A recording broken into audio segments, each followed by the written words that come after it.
राज साहब, आज जब हुआ ये कि आज ज़ाहिर CCPO लाहौर जो है साबिक, उनके हवाले से उनकी ट्रांसफ़र के अगेंस्ट एक केस की समाअत थी।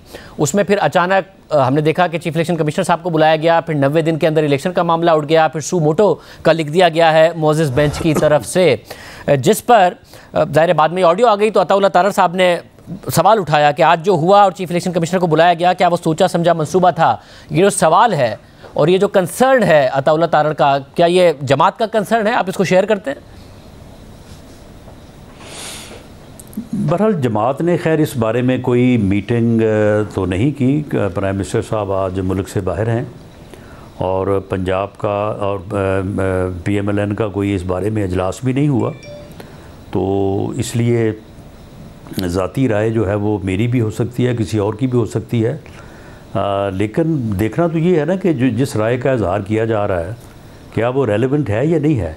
तो रेलेवेंट तो बनती है, यानी आज के जो है वो हालात में ये चीज़ जो है इसकी रेलेवेंसी तो है।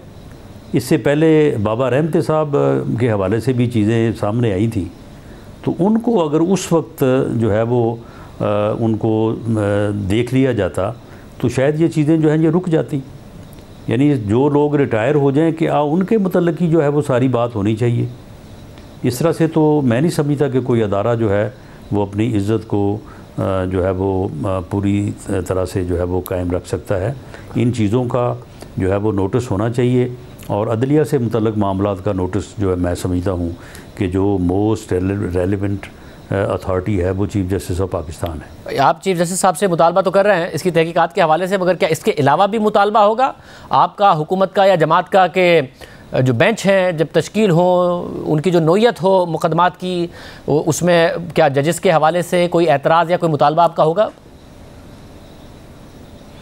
मैं एक वकील के तौर पे ये समझ सकता हूँ कि ऐसी सूरत में जो बेंच है जो इन केसेस को जो है वो समाअत कर रहा है, उन मोअज़्ज़ज़ जजेस को उस बेंच में नहीं बैठना चाहिए।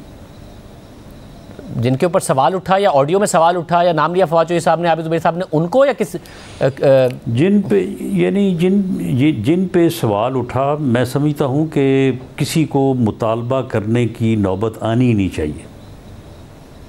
जो आला अदलिया की और मुअज़्ज़ज़ जजेस की जो रवायत रही हैं, ये तो खैर बात कुछ थोड़ा ज़्यादा हो गई है। इससे कोई 100 दर्जे नीचे भी बात हो तो जजेस साहबान जो हैं वो फिर उस बेंच में या उस काज को का फ़ैसला करने या सुनने में नहीं बैठते।